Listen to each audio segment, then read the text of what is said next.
Bienvenidos a 360 grados, una visión global de la noticia, un espacio para debatir sobre todo lo que sucede en Colombia y en el mundo. Iniciamos hoy 360 nuevamente, hablando de los magistrados viajeros. Esta vez los que se van de tour son los 8 que integran la Sala Penal de la Corte Suprema de Justicia. Primero estarán en Washington, luego pasarán a Puerto Rico. Mientras el país sigue rechazando las actuaciones del magistrado del Consejo Superior de la Judicatura, Henry Villarraga, en presuntos actos de corrupción, ahora todos los integrantes de la Sala Penal de la Corte van a programas de cooperación judicial, parando cruciales decisiones durante más de 15 días. ¿Qué pasa con las altas cortes en Colombia? Vamos a debatirlo esta noche en 360. Y también en nuestro segundo tema hablaremos, y será relacionado con esas afirmaciones dadas por el alcalde de Bogotá, Gustavo Petro, acerca de las consecuencias que podría traer su posible destitución.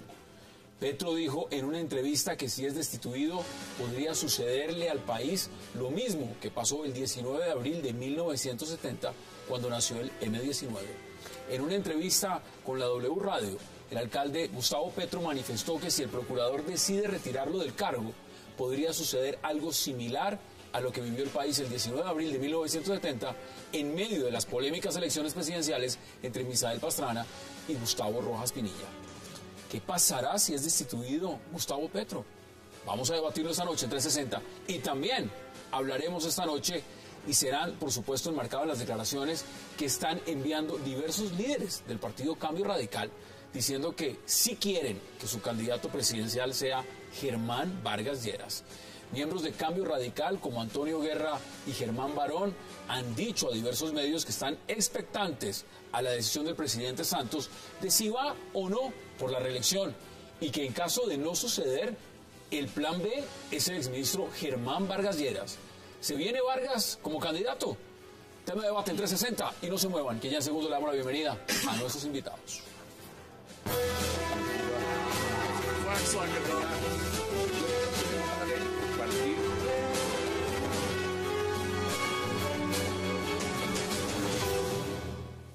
Y qué placer darle la bienvenida esta noche a 360 a Dagoberto Charri, a José Félix Laforí, al senador Juan Carlos Vélez y a Abelardo de la Espriella. Señores, qué gusto, qué placer tenerlos esta noche en el programa. Gracias como siempre, Hassan. Mire, empiezo con usted, Abelardo, porque esto es un tema que tiene que ver con la Sala Penal de la Corte Suprema de Justicia. Ya vimos lo que pasó cuando se fueron de crucero. En este momento están invitados, formalmente tienen los permisos, se van para Estados Unidos y luego se van a Puerto Rico. ¿Cómo hay que tomar esto? Yo creo que ese es el problema menos grave de la justicia. Me parece que eso es una bagatela en medio de tanto desastre. Lo que hay que proponer prontamente es una reforma estructural a la justicia, porque, Hassan, aquellas personas que no tienen juez acostumbran a hacer lo que les dé la gana. Hoy los aforados constitucionales, los magistrados de las altas cortes, no tienen juez, porque la comisión de acusaciones simplemente no sirve para absolutamente nada. Hay que promover una reforma a la justicia que, además del acceso a la justicia del ciudadano de a pie, de la celeridad y de una serie de puntos importantes al respecto, hay que enfatizar en la necesidad de una corte que vigile las actuaciones de los magistrados de las altas cortes, porque hoy hacen lo que les da la gana, porque no tiene quien revise sus temas y quien le ponga coto a sus actuaciones. Entonces, cuando el ser humano no tiene quien lo controle, suele desbordarse. Ese es el asunto de fondo y sobre eso hay que trabajar. Lo de los viajes es lo de menos, y hasta bueno que se den un paseíto por estos días porque está como caliente la cosa. ¿Usted lo ve igual? ¿Sí es lo de menos, doctor Charri? Yo pienso que en materia jurisdiccional no hay nada de más ni de menos. Aquí el problema es entre la formalidad y la necesidad y la oportunidad. Formalmente es impecable. Los autorizaron, viajan por los tienen viajes, todos los permisos. Todos los permisos. Lo que uno se pregunta es si en medio de la honda crisis que vive la justicia nacional, ellos pueden darse el lujo de ir a viajar por cuenta del Estado colombiano. Primero, no avanzan las casaciones, hay una cantidad de hombres detenidos en las cárceles de Colombia. Y eso estancado. Estancado. Pero adicionalmente, frente a la emergencia que estamos viviendo, esta misma noche acaban de meter a la cárcel a un juez 23 civil municipal por prevaricato. Todo eso indica que hay una inmensa descomposición y eso tiene que atenderlo el órgano supremo de la jurisdicción, que es la Corte. Pero ¿por qué no viajan 2 o 3 para ilustrar? Eso le iba a preguntar. Normalmente no podrían viajar 2 o 3 magistrados. 2 delegados, pero se van los 8. Bueno, que hay gente que nunca ha viajado, ¿no? Pero claro que les conviene. Y está aprovechando Si fuera para palomita. culturizarse, extraordinario. Pero eso es solamente para ir a pasar la Navidad previa, me parece injusto. José Félix Laforí, bienvenido. ¿Usted cómo lo ve? En la misma dirección. Yo creo que el tema es un tema de fondo. Este es un país que tiene instituciones muchas veces para que no cumplan sus acometidos sociales y constitucionales. Por ejemplo, las cosas que a mí me preocupan del sector justicia es que para situaciones iguales, muchas veces terminan sosteniendo decisiones totalmente contradictorias. Es decir, un derecho positivo como el colombiano termina muchas veces siendo interpretado poco a contrapelo de los intereses de quienes están al frente de las decisiones jurisdiccionales. Yo sí creo que hay una profunda crisis. Me parece pues que el gobierno lo intentó, llevamos ya muchos años intentando hacer una reforma estructural. Creo que la reforma del 91 no quedó bien, los pesos y los contrapesos no están dados. Pero mire que el presidente está hablando otra vez de reforma a la justicia. Claro, no sé si harán los tiempos, claro, pero porque aquí eso es oportunista también, ¿no? Sí. Eso es oportunismo del presidente Santos en medio de la campaña. Porque el tema del magistrado del Villarreaga, como no es defendible el Consejo Superior de la Judicatura, cualquiera aprovecha para decir lo que sea por un titular de prensa. Pero con la Corte, por ejemplo, como aquí lo que hay un tremendo susto en las decisiones de ciertos órganos del Poder Judicial, entonces el ciudadano del común lo que está es absolutamente a merced, ¿no?, de las decisiones que se toman por cuenta de quienes tienen ese tipo de investidura. Hay un gran malestar en este momento con la rama judicial, lo estamos viendo, es decir, y aprovecho que usted es senador, ¿usted ve la posibilidad por tiempos, por el marco de lo que está pasando, de sacar adelante una reforma a la justicia? Porque eso lo dijo el presidente. Mira, yo arranco con eso con lo siguiente. La constituyente del 91 fue convocada precisamente porque había una crisis en la justicia. Pablo Escobar, las bombas, narcotráfico, todo ese problema que se vivía. Y se crearon instituciones importantes como la Fiscalía, la tutela y otras. Se avanzó mucho, pero no se completó toda la reforma a la justicia que se requería. De tiempo atrás se ha venido hablando de una reforma a la justicia, hablo de hace 10, 12 años. En el gobierno del presidente Uribe, yo recuerdo, era senador de la Comisión Primera del Senado, se presentó un proyecto de reforma a la justicia, que lo lideraba en esa época el doctor Fabio Valencia Cosio, y nos reunimos con el presidente Uribe y llegamos a una conclusión, que por los conflictos de intereses de los parlamentarios no se podía avanzar en esa reforma a la justicia, y salió el presidente Uribe, recuerdo bien, en las escaleras de Palacio, ante todo el país, una rueda de prensa diciendo no puede haber reforma a la justicia. Pero te amplío, desde la época de Londoño, no, desde mucho un proyecto de reforma a la justicia. Entonces llega este gobierno y dice Germán Vargas Lleras, para solucionar el problema de los conflictos de intereses se inventó un esperpento jurídico que era el acto legislativo que eliminaba los conflictos de intereses para los parlamentarios. De hecho, el único que lo votó en el Senado en contra fui yo, porque eso me pareció un esperpento. Ahí está el voto negativo mío. Y eso era para poder que se adelantara y se pudiera tramitar una reforma a la justicia en el Congreso de la República. Pues bien, se presentó la reforma, yo fui ponente. Ahí la vimos todos. Se presentó y terminó mal. No fui conciliador y voté negativamente. Un Frankenstein jurídico. Yo fui uno de los 22 que lo votaron negativamente. ¿Qué pasó al día siguiente? Yo presenté un proyecto de ley para convocar una asamblea constituyente con un propósito único. La reforma de una reforma a la justicia. Claro. Se me vino el país encima. Que eso no se puede, que es que uno sabe dónde empieza la asamblea constituyente, pero no dónde termina. Yo presenté un proyecto. En ese momento todos dijeron yo presenté un proyecto donde la tercera parte, pero permítame, la tercera parte de los miembros provinieran de la academia, la tercera parte del litigio, la tercera parte de la rama judicial, para lograr construir una asamblea constituyente de unos 90 miembros y que ellos pudieran hacer la transformación de la justicia. Estamos quiero anunciar que mañana estoy radicando otra vez ese proyecto de ley que me derrotaron en la Comisión Primera. Lo voy a volver a poner. Pero mañana lo vuelvo y lo presento. A las 9 de la mañana lo estoy radicando en la Secretaría. ¿Cómo puede haber paz en un país si no hay justicia? La justicia es definitivamente la institución sobre la cual se soporta la democracia. En Colombia la justicia está ideologizada, está politizada, la justicia ha perdido su rumbo. Cartel de jueces en Palo Quemado, fiscales falsos, magistrados. El cartel de jueces en Palo Quemado es lo de menos, hay cosas más graves. Oiga, la favorabilidad de la justicia es exactamente la misma que el Congreso. Está por debajo, creo, pero lo importante y lo que viene es una reforma estructural de la justicia con muchísimos puntos que no son objeto de este debate hoy, pero eso es lo que requiere el país para seguir avanzando, porque un país que no tiene justicia no tendrá paz ni futuro jamás. Vamos a las conclusiones de este bloque porque quiero que abordemos el tema del alcalde. Problema de fondo. Muchos intereses en juego para intentar una reforma vía parlamentaria. No funciona.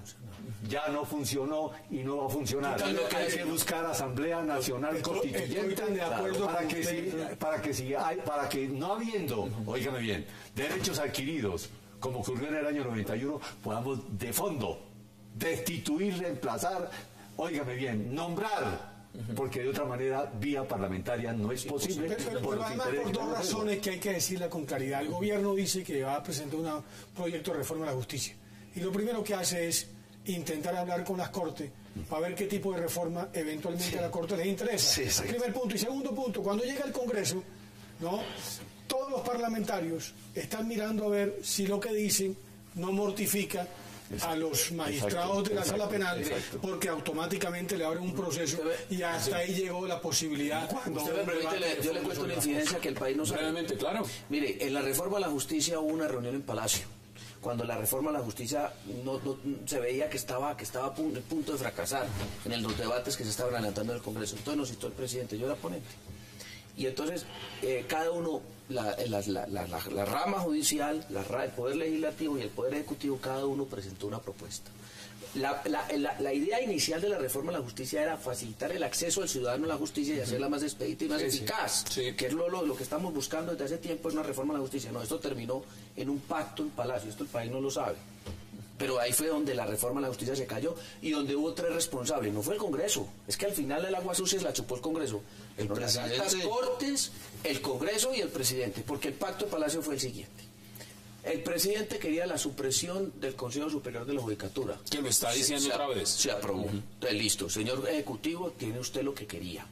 Señores de las altas cortes. Aumento del periodo. No, altas cortes la edad del retiro forzoso. Mantuvieran el antejuicio político. Eso querían. Comisión de acusaciones.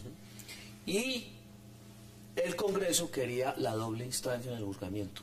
Ahí se tiraron la reforma de la justicia. En ese pacto de Palacio, el país no sabía que eso se había dado. Y por eso la responsabilidad de la caída de la reforma de la justicia es de todos. Pero luego el presidente se lavó las manos.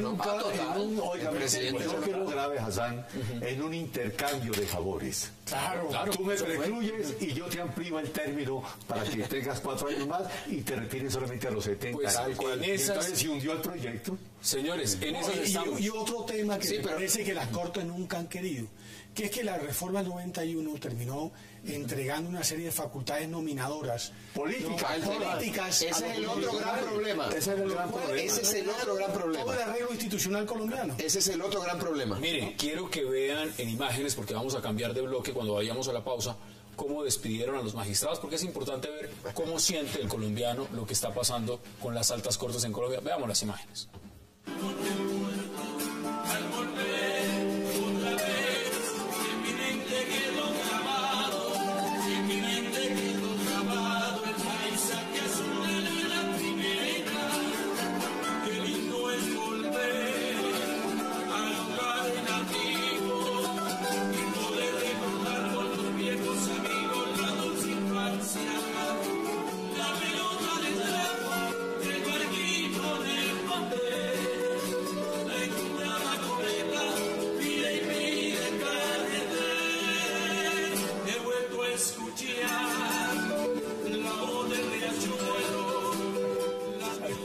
Bueno, ahí vemos a Larguito de Brigas, a Pablo, que ya se especializó en darle serenata a los magistrados. Bonito tema. Se llama Repudio, óigame bien, de tipo musical y folclórico. Ahí está. Quería que fuéramos a la pausa, no sin ver esas imágenes, porque al regreso vamos a hablar del alcalde Gustavo Petro y de lo que él considera podría ser un evento, un cataclisma, su destitución. Ya regresamos.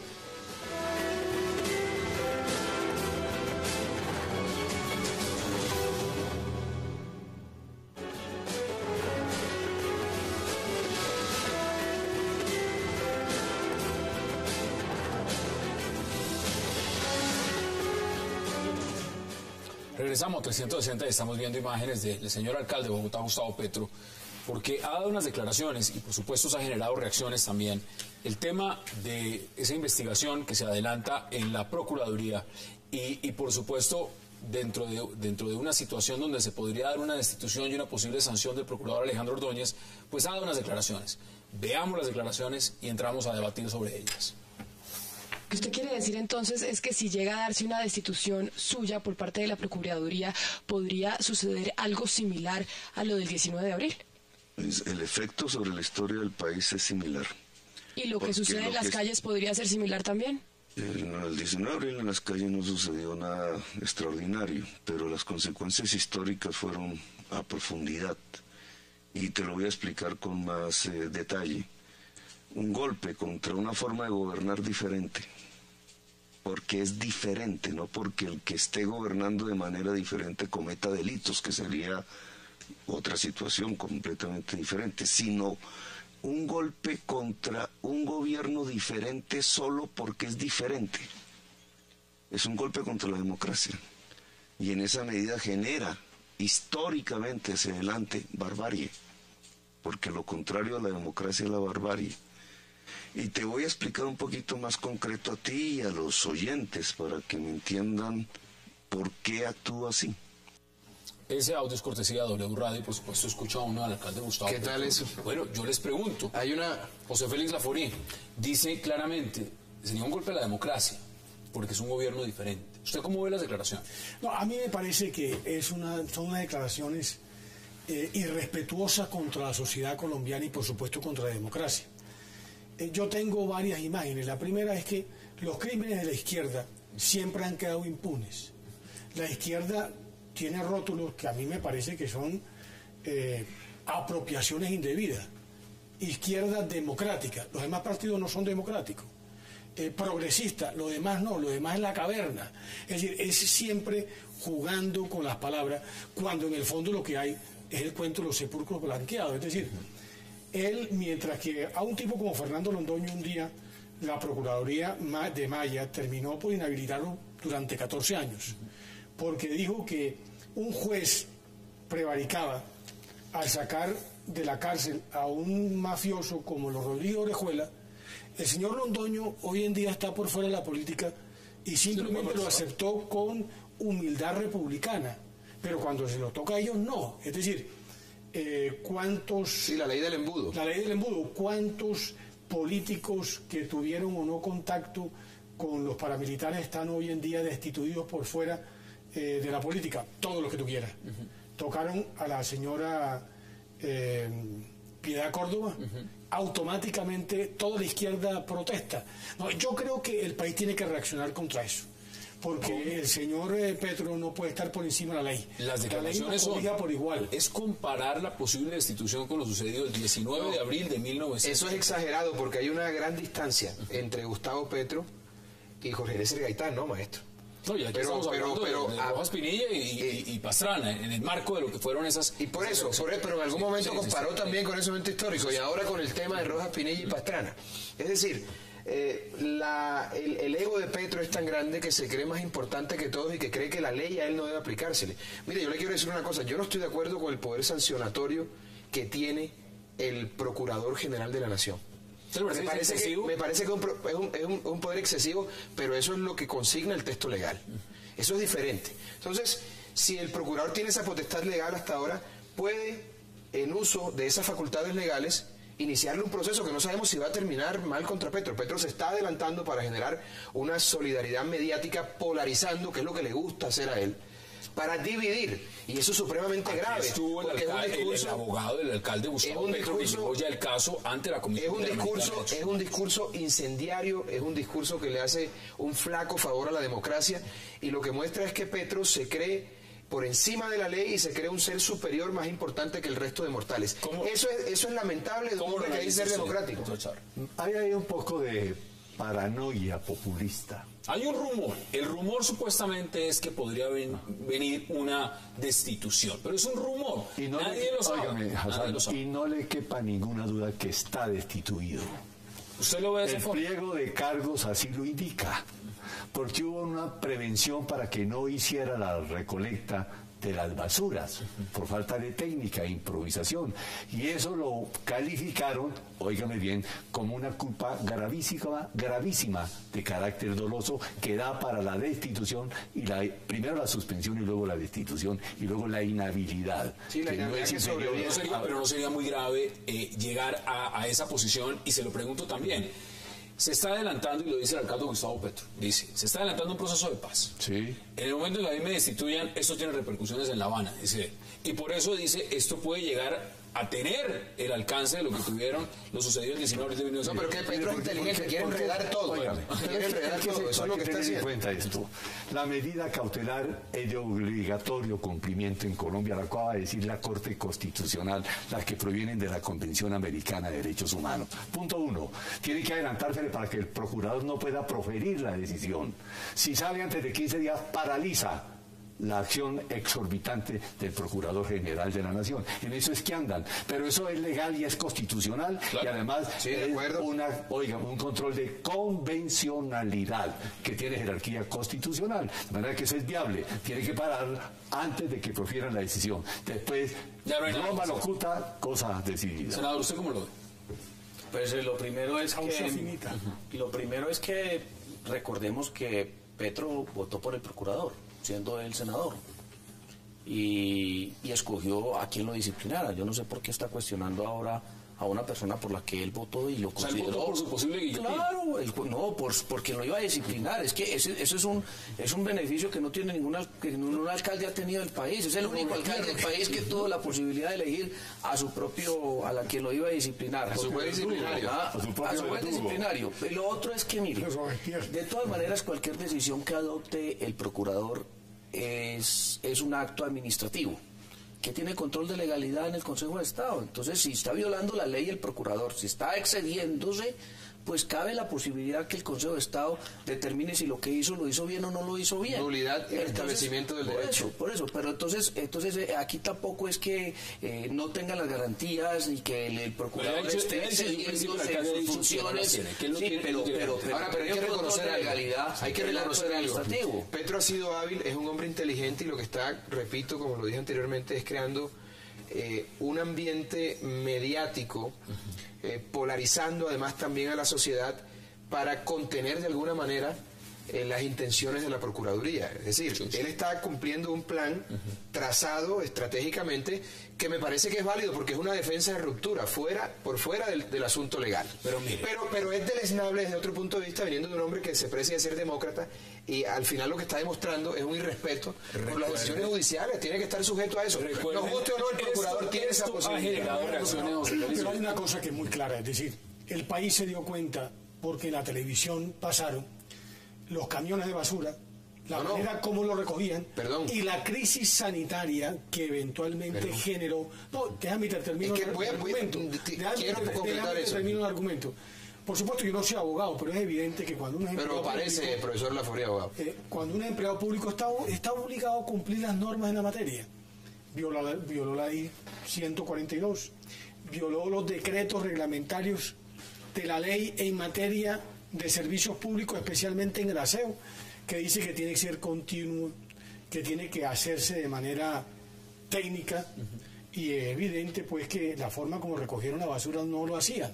De acuerdo. Por consiguiente, ahí están los hechos que confirman el periodo de cargo del procurador.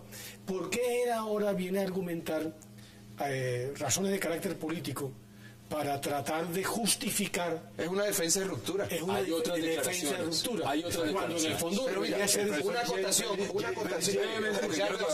acotación. A Campolías Terán lo suspendieron de la alcaldía de Cartagena la señora Contralora, porque unos contratistas particulares no le pagaron a sus empleados particulares los parafiscales y nadie dijo nada. Lo entregaron a los lobos con una violación clarísima del debido proceso. En el caso de Bogotá, ¿cuánto gasto, cuánta pérdida le generó al erario esa improvisación? Porque el señor Petro no puede ser disciplinable por eso. Hay unos camiones que ingresaron de contrabando. Ahora van saliendo. Seguimos con el cuento. Para una gente la ley sí se aplica y para otra no. Señores, doctor Chara, ya le voy a dar la palabra. Quiero que veamos declaraciones, porque también en el marco de lo que dijo el alcalde Gustavo Petro, el congresista Miguel Gómez Martínez también dio las suyas. Veamos las declaraciones. Por diferentes medios, el alcalde ha hecho saber que si la decisión de la Procuraduría le es contraria, se justificaría el regreso a sus antiguas andanzas y daría vida nuevamente a un grupo guerrillero. Bueno, hasta allá llega Miguel Gómez Martínez, que está detrás de la revocatoria. Pero esa es una posición exagerada también. Lo que yo pienso, ese es el problema de este país, los extremos. Sí, está pasado de calidad también. Son bravuconadas de falsos demócratas. Eso no es cierto lo que están diciendo. Poco. Pero lo que hay que mirar es esto. Además, Petro ya se acostumbró a la comodidad de la burocracia. Están utilizando un recurso, Petro, propio de la democracia. El procurador dice que es válido. No puede un hombre que sacó más de 700.000 votos o 671. No, pero déjenme que ya le devuelvo la palabra. Muy bien. Es que es esto. La crisis que te estoy dando aquí es la manera como se arrogaron facultades para ir eliminando y restringiendo la democracia que funciona en este país. Una persona que fue elegida con más de 600.000 votos, 671.000 votos, no puede ser destituida por un funcionario que no tiene constitucionalmente las funciones. Punto primero. Hay una pérdida de investidura utilísima y le corresponde al Consejo de Estado, con esos elementos, doctor Laforí, decir, lo destituimos. Pero este señor se convirtió en el amo supremo de la democracia nacional, destituye parlamentarios, gobernadores, alcaldes, inhabilita, y el Congreso no es capaz de inventarlo. Según tengo entendido, el Procurador General de la Nación tiene que también ajustarse a la ley y no puede actuar por fuera de la ley. Claro. Entonces, se supone que cuando él toma una decisión en contra de un funcionario lo hace dentro del marco de la ley. O sea, ahí hay un principio de legalidad. Tengo que ir a una pausa. En Antioquia, el caso de Salazar. Pero antes, es lo más injusto que vayamos a la pausa. Digámoslo como una observación a lo que acaban de decir ustedes dos. Perdónenme, cuando uno dice que estos hechos eventualmente pueden conducir a una situación análoga de lo que pasó en los 70 y menciona el tema del M19, el 19 de abril, a mí no me parece bueno. Incluso Abelardo acaba de sostener que él muchas veces también trata de contraponer los temas de La Habana con los Entonces, por favor, me parece pues que yo no creo que que eso vaya a terminar en eso, pero creo que un mandatario respetuoso de la ley y de la Constitución no puede estar haciendo ese tipo de amenazas. Vamos a la pausa entre 60 y ya continuamos con el debate.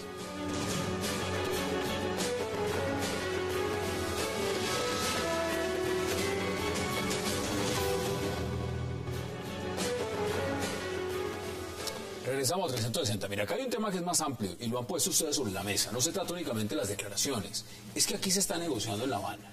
Y se está negociando en La Habana con personas que en algún momento, como Gustavo Petro, pues formaron parte de organizaciones al margen de la ley. Ahora, ¿esto qué significa? Que si se destituye a Gustavo Petro se está mandando un mal mensaje en el tema de participación política a los señores de las FARC. No, todo lo contrario. Mire, yo quiero aprovechar esta oportunidad para hacer el siguiente planteamiento con respecto a lo que está sucediendo en La Habana. Es que uno, viendo las cosas con más tranquilidad, lo que no ve el país, es que los medios últimamente le están dando una gran difusión a todo lo que dicen estos señores guerrilleros de las FARC en La Habana. Pero no se les olviden, usted que es de los medios de comunicación, esos señores hacen parte de un grupo guerrillero armado. Ellos tienen armas en Colombia. Ese mensaje que ellos están dando está respaldado por las armas. Por toda la estructura criminal que tienen en Colombia. El día que esos señores entreguen las armas, abrámosles todos los micrófonos y que opinen de lo divino y lo humano, pero hoy están armados opinando. Bueno, pero ese es otro tema, ese es otro tema, senador. Lo que dice Hassan Abelardo, que va un poco en contradicción de lo que tú tratabas de expresar. Cuando Petro vincula el tema, le está diciendo a La Habana, oiga, ojo, porque aquí nosotros que nos desmovilizamos y tratamos de gobernar de manera diferente, el establecimiento nos destituye. Y en consecuencia, piénselo bien, ese es un mensaje que le está mandando también al gobierno, precisamente para que el gobierno trate de generar un... Así es. A mí me parece que el mensaje es todo lo contrario, perdón. El mensaje es todo lo contrario, es un mensaje de respeto por la ley. En Colombia hay una costumbre malsana de creer que la ley debe aplicarse de manera selectiva y que la justicia debe aplicarse para unos y para otros no. Sea la persona de izquierda, sea de derecha, o de centro, comunista o facho, tiene que suscribirse al imperio de la ley. Y la ley debe aplicársela a todo el mundo por igual. Eso nos hace una sociedad más civilizada y nos hace una democracia más fuerte. Pero aquí creemos, y mucha gente cree, que la justicia sigue siendo para los de Ruana, o para nosotros los provincianos, o para los que no pertenecen a ciertas élites capitalinas. Eso es muy complicado. Aquí la ley hay que aplicársela a todo el mundo. Mire, en Estados Unidos pagan, espérese maestro, que usted ha hablado ya. En Estados Unidos paran a la hija del presidente, la cogen con una prueba de alcoholemia y la llevan presa. Sí, aquí entonces un senador se le va a llamar, yo tengo 50.000 votos y se pasa la ley por no, porque el mensaje de fondo es ese. Petro cree que no es sujeto de la ley. En La Habana hicieron un pronunciamiento en el sentido de que el procurador estaba ejerciendo presión indebida para destituir a gente que impugna al gobierno. Claro, punto primero. Punto dos, este alcalde es un impugnador. Se derrotó a toda la burguesía bogotana en 4 meses. Luego él se reviste de esa facultad y de ese poder para ocurrir al elector, para decirle, ojo, que están contraviniendo las decisiones que ustedes tomaron. Ese es un recurso legítimo de la democracia. Y el gobierno además avala un poco en la dirección de lo que usted está diciendo, que va en la dirección de lo de Abelardo. Voy a dar una pregunta: ¿qué es lo que está pasando en La Habana? Están negociando la Constitución y la ley. Es evidente que están negociando con unos criminales.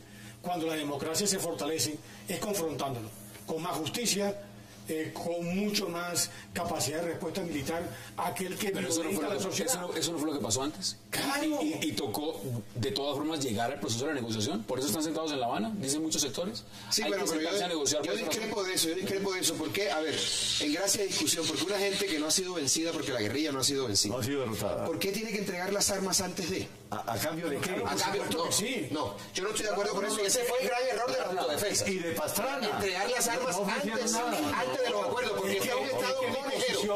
Este es un Estado conejero. Pero mi posición es todo tramposo. Es que yo no creo en las negociaciones con los criminales. Yo creo que los criminales hay que someterlos. Pero eso es otra cosa. Pero eso es otra cosa. Y lo que están haciendo en La Habana es otra diferente. Y lo que Petro pretende es que no le apliquen la ley, que le aplican a ti o que le aplican al senador. Me parece que aquí lo que hay una disfunción Estoy de acuerdo. Empezamos a redondear porque hay un tema que quiero tratar con ustedes. Alfonso López Miquelsen dio, ese que era un genio para interpretar la realidad nacional, un concepto sobre esto. Vamos a disminuirlos potencialmente para poderlos negociar. Y se estaba haciendo en el gobierno anterior. Claro.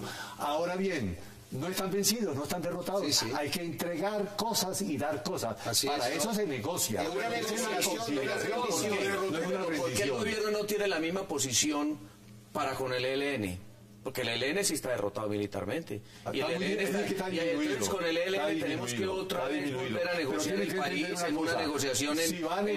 Con el enemigo, y el ELN también vamos a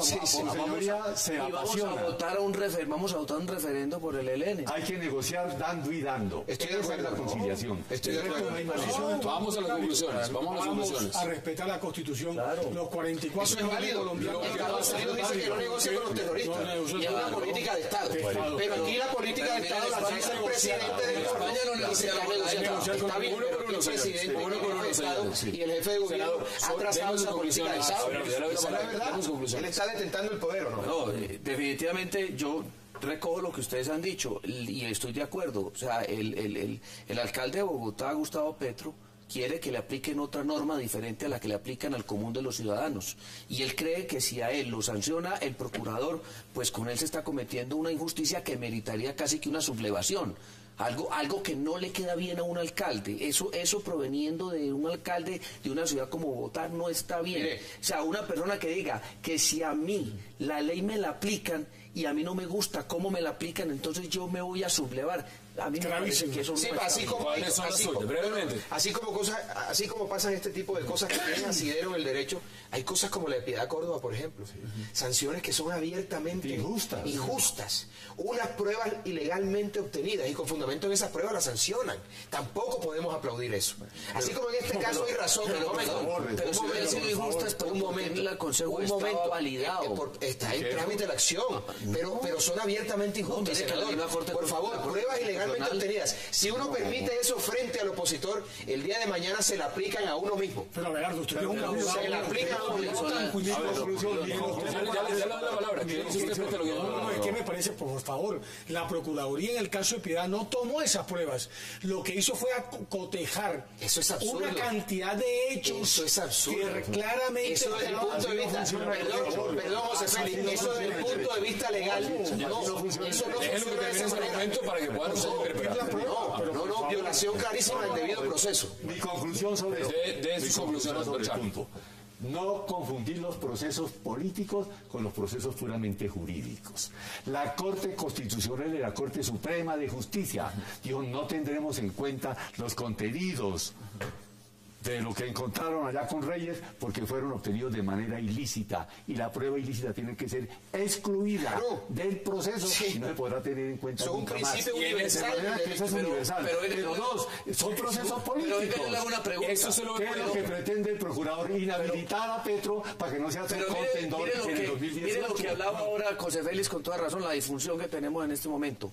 En este país, una persona que se haya reunido con unos paramilitares, un político que se haya reunido con unos paramilitares, hoy está en la cárcel.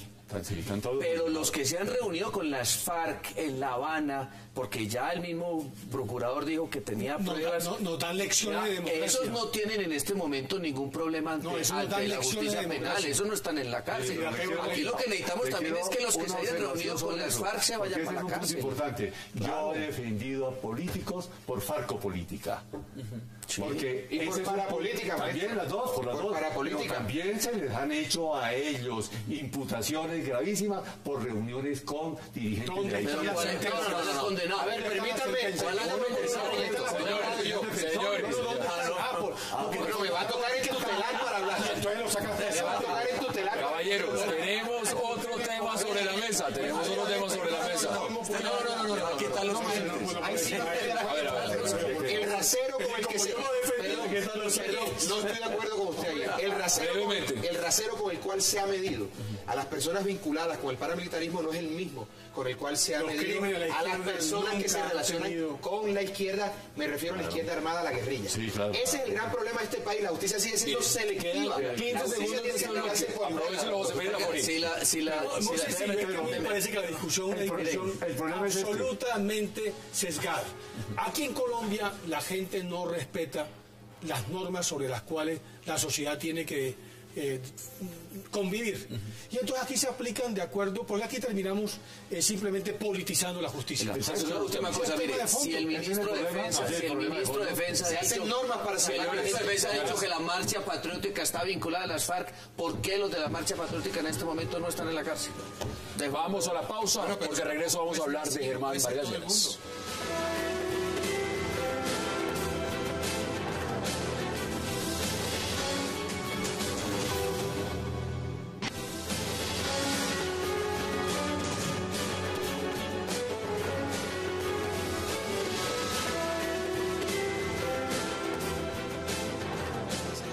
Regresamos a 360, estamos viendo imágenes del ex ministro de Vivienda Germán Vargas Lleras, hoy en día en Fundación Buen Gobierno y también en Cambio Radical. Se cocina la traición, ¿no? Bueno, no sé, ¿usted le parece que tanto?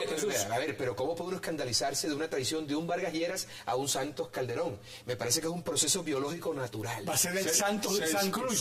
Por favor. Usted no ve la consecuencia natural de una alianza. Que han dicho que no era plan B y ahora están diciendo desde Cambio Radical no hay plan B. Que si hay plan B y si el presidente no llega a ir, pues los amigos de Vargas Lleras le están diciendo, perdón maestro, los amigos de Vargas Lleras le están diciendo, si no te lanzas esta vez, no tienes más oportunidad. De tal manera que traiciona a Santos. Mostrar una cosa, si se puede ver aquí, en la pantalla, si la pueden mostrar. Esta foto es del Twitter de Vargas Lleras. Todavía entrega a casa. Entregando, revisando las obras en Pasto.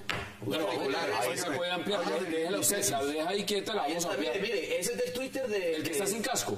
Sí, el que está así, revisando las obras en Pasto. Y hay más fotos, metas en el Twitter para que vea la cantidad de fotos de la revisión y la visita a las obras de Germán Vargas Lleras. No existe un plan B para que él sea candidato presidencial y no lo va a hacer. ¿No lo va a hacer? No lo va a hacer. Usted ve al presidente Santos yendo por la reelección. Va por la reelección, claro. Punto dos. ¿Quiénes son los que están clamando para que asuma? Pues los que necesitan los votos para alcanzar, óigame, el número de votos que requieren para que los escruten, como el doctor Guerra, por ejemplo. Entonces, él no le jala eso porque ese es un hombre inteligente que razona para orar. Entonces, ¿qué hacemos? ¿Cuál es la solución del tipo? Va de vicepresidente. Germán, oiga lo que le estoy diciendo. No hay plan B. Va de vicepresidente. 2. Lo nombra ministro, luego, inmediatamente después, de infraestructura y le entrega 40 billones para hacer las autopistas de Antioquia. Con eso lo ponen de candidato. Bueno, pero yo creo que en la política las cosas suman de bola a bola. 60 y tantos % de favorabilidad. Ese término es muy costeño, de bola a bola. ¿Y qué explicar a la audiencia qué significa? Un presidente que no conecta. Mira, ayer me llamó la atención en los premios Simón Bolívar, que es un entorno propio. Sí, claro. Ahí no levantó un aplauso. Claro, ahí no levantó un aplauso. Es evidente que el 25 de noviembre Santos acepta la candidatura, por supuesto. Pero le garantizo que el 9 de marzo el candidato es Germán Vargas. Porque Santos lo que juega es ver si los astros que los tenía alineados como se le desalinearon, se le vuelven a alinear. A ver si de pronto el señor Timochenko y Márquez le firman cualquier papel y con ese papel viene aquí a convencer a los colombianos de que logró la paz. Que logró la paz. Y claro, como los colombianos no son tontos, ya los colombianos dieron su veredicto. Por la única persona que no vota el colombiano del común es por Santos.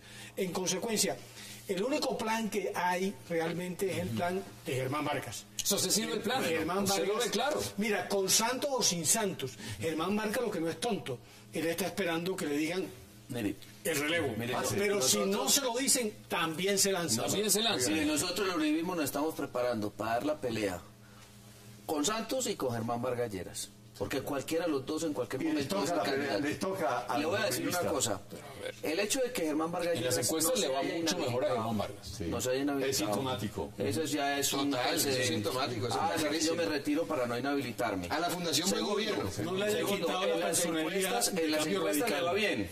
Y tercero, todos los días le calientan la oreja, todos los días. Y como soy político, y cuando uno le calientan la oreja tanto, uno se termina creyendo el cuento. Se marea la gente. Entonces, yo creo, estoy casi seguro que el señor Vargas Lleras va a ser candidato. Pero así todo, le vamos a ganar. Bueno, vamos por partes. Aquí hay que verlo en figura macro. Y usted decía desde el uribismo, resulta que ustedes ya tienen candidato. Pero ese candidato, antes de que estuviera unificado, pues estaba Carlos Holmes Trujillo, estaba Pacho Santos, estaba, el doctor Oscar Iván Zuluaga. El doctor dirigió el operativo para liquidar a Santos. Ninguno de esos por cierto, le ganaba en las encuestas a Germán Vargas. Falta de gallardía y de grandeza, ¿no? Como tampoco, si se enfrentan los dos, el presidente Santos y Germán Vargas, gana Germán Vargas. Si es por encuestas, le gana a todos. De bola a bola de que está hablando aquí los costeños, tiene que ver con una afirmación que yo he hecho aquí reiteradamente. La democracia es el mejor sistema para escoger el peor gobernante. Entonces no se les haga extraño, doctor. Pero Uribe es un buen presidente. En el 2018 no tiene posibilidad. José Félix Laforía decía una cosa muy importante. Si el presidente Santos, en su propio ambiente, en esa zona de confort que se mueve él, no ha podido levantar mayores aplausos, ¿qué se deja para el colombiano de a pie en las regiones que siente un presidente que no está conectado con la realidad, que siente un presidente distante y además eso abrumado por la realidad? Porque el gran problema de Santos, perdón maestro, por favor, que me va a poner en tutelar. Ese dedo señalador me intimida. ¿Qué podrá pasar? Entonces, yo lo que creo es que a Santos le puede ganar cualquiera. Porque Santos es el peor candidato que hay. ¿Usted cree realmente eso? Total, cualquiera le puede ganar. Y no sé, y miren, y aclaro las cosas aquí, yo no soy ni santista ni uribista, yo siempre he dicho soy abelardista, pero miro las cosas en perspectiva de No, pero es que es verdad, porque la gente aquí te cataloga o te encasilla, ¿no? Yo soy un tipo que me gusta ver las cosas. Oye, y te digo algo, va a empezar a crecer Zuluaga. Va a empezar, y no se les haga raro que este hombre que está aquí, que hay un conservador, porque los conservadores que dicen son malos. Mira, termina vicepresidente de la FUI y haría una buena dupla, ¿por qué no? El Partido Conservador tiene que tener candidato. El 4 de diciembre habrá un candidato. Yo estoy aspirando a ser el candidato del partido. Ya luego miraremos si hay o no una convergencia con el centro democrático. Óigame, pero es evidente que el partido no puede ser un partido Laforí, incoloro e insaboro. Y te digo algo, a un la proceso costa no puede seguir de agache.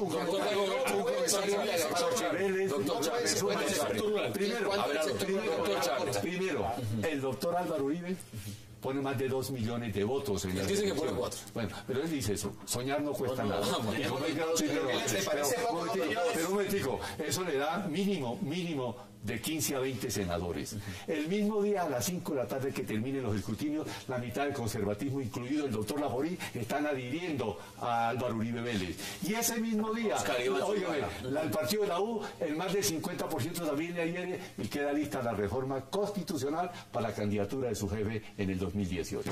Usted ve ese Oye, pero le da la prestidigitación el maestro. Se lo ve. Se adelanta 10 años. El profesor anda haciendo muchas especulaciones políticas importantes, pero yo creo que lo que va a ocurrir, y es nuestra posición, es que Óscar Iván Zuluaga clasifica para la segunda vuelta, que es donde nosotros ¿Con quién la segunda vuelta? ¿Con Vargas Lleras? Vamos con una Vargas tercería o con Vargas Lleras o con Juan Manuel Santos, pero que entramos a la segunda vuelta, entramos, y esa es la meta por ahora. Me parece muy bien. Vamos a las conclusiones en menos de 2 minutos. Deme las suyas en 30 segundos. La que dije, Germán Vargas será candidato con Santos o sin Santos. Porque un político como él, que lleva 10 o 15 años buscando una opción. No podría esperar. Nadie aguanta tanto tiempo. Nadie aguanta y sobre tanto todo tiempo en el microondas. porque nadie le garantiza a Germán que Santos gane. El único candidato por el cual ya el país tiene tomado una determinación es por Santos. Y Germán sabe que al 22 no se espera tan fácilmente. ¿Cuáles son sus conclusiones? Quien a hierro mata, a hierro muere. Quien traiciona es traicionado. No hay que escandalizarse. Es una traición entre dos personas que pertenecen a la rosca oligárquica bogotana, y eso es muy común por estos lares, de tal manera que la traición se está cocinando y viene pronto, y yo estaré feliz de ver esa traición porque va a estar como para siempre. Zuluaga es un hombre serio y estudioso. Tipo de pero es antipolítico por naturaleza y por definición. Y Santos es muy político. Óigame, se lo voy a decir. No le pone un voto adicional ni uno a lo que aporte el doctor Álvaro Uribe Vélez. ¿Usted no lo ve ganando? No, yo no lo veo ganando de ninguna manera, pero sí lo veo aportando su trabajo y su sonrisa distante. Porque a falta de carisma que es ese hombre, por Dios. Zuluaga. Y Santos es que tiene mucho, Juan Manuel. Bueno, tiene el poder, tiene los contratos, tiene los nombramientos. Y ahí están las fotos de las casas. Señores, un verdadero placer como siempre. José Félix Laforí, gracias por aceptar la invitación. Muchas gracias. Senador Vélez, gracias. Abelardo La Espriella, un placer. Y doctor Charri, gracias también. A ustedes gracias por acompañarnos. Nos vemos mañana en la misma hora. Y recuerden, repetición 11:30 de la noche aquí por Cable Noticias. Hasta la próxima oportunidad.